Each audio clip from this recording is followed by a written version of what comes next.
Was I supposed to shout or something here? Let's go, Misfit! Get to the objective! Hell yeah! Ninja Theory's development career has been defined by games with strong fighting and decent stories. Through games like Heavenly Sword, Enslaved Odyssey to the West, DMC and the mighty Hellblade, they have a well-earned reputation for excellence. So when it was announced that they were going to apply their talent to an online team-based brawler, our interest was definitely piqued. The design objective was clearly a simple one, to make the fighting game equivalent of Blizzard's Overwatch, and to a large degree they've succeeded. It features 11 characters to choose from, split into the expected 3 categories. Damage characters are nimble and can get across the map quickly, but can't take much punishment.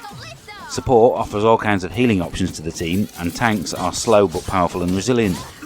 All matches are 4 versus 4, and a successful team will need to have at least one of each character type. When the game starts up for the first time, you have the option to play through a tutorial. From the basics of combat to the more advanced techniques and move types, it's recommended that you play through them at least once. There's also a dojo that allows you to practice using characters away from the judgmental eyes of other players. Going here actually allowed me to learn a bit more about the fighting system, and I started to appreciate it a bit more, so it's something that I would definitely recommend to all players. If you think you can get away with ignoring the teachings and just button bash your way through each match, you may win a few games, but you won't have anywhere near as much fun. 2 types of game mode are available, although the game will randomly choose which one you're going to play for you. Objective Control is your basic domination mode, that tasks you with taking and holding control points dotted around the map, and Power Collector has you picking up as many cells as you can and then delivering them to a drop-off point. Both modes require players to work together, and the game constantly reminds you of the need to stay close to your team support character. Communication can be important, but there's also a nice ping system for players who don't want to use a headset. With a game so heavily geared towards teamwork, your enjoyment can change from one match to another, depending on the types of players that you get on your team. Matchmaking itself was also a little bit broken, as on a number of occasions I was thrown into a game that was already in progress, sometimes with just a few seconds left.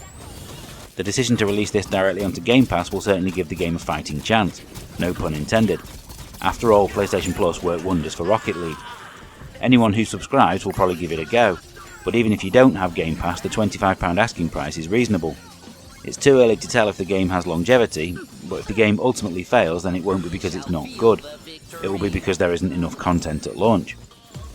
After a few matches, you'll start to wonder what else there is, and that's when the game's biggest problem arrives. With only 5 maps and 2 play modes, you'll have seen everything in a very short space of time. There's plenty of scope for additional mode that simply should be here already. 3 versus 3 and 2 versus 2 matches are surely a no-brainer, but how about some team deathmatch or capture the flag? It's somehow an open goal that Ninja Theory have completely managed to miss. If the plan is to add these modes and more through future updates, then fair enough, but those updates had better arrive quickly, as I suspect players will leave if they don't. There are many games that have launched short on content, owing to have eventually reached their potential later, but few are as bare bones at launch as this one. Hopefully Microsoft will support the game for the long term, as in its current state Bleeding Edge is great fun, and it will likely be a game that I'll dip into for a few matches every day. I just wish there was more to it.